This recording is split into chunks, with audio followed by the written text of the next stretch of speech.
各位佩文同你介紹呢，就係仙鳳鳴劇團第1屆至第3屆嘅演出資料。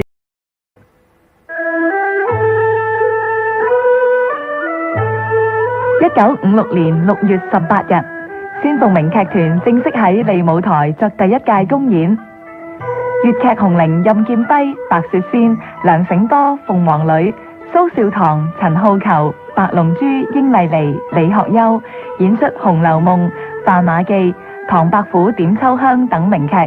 當時並且由梅爾客串演出。1956年11月19日，仙鳳鳴劇團喺第2屆演出嘅時候，二幫花旦改用任冰兒。咁喺任白2位台柱之外，其餘台柱包括丑生王梁醒波、武生王靚次伯，陣容更見完美。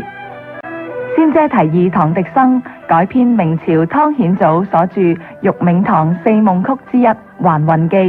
成為第2屆公演嘅新編名劇《牡丹亭驚夢》。一句驚夢又話完，一段丹青華戀，根深蒂固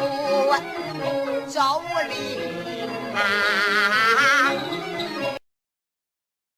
到1957年第3屆公演，唐滌生根據元朝張壽興《紅梨記》雜劇改編而成《蝶影紅梨記》。蝴蝶翩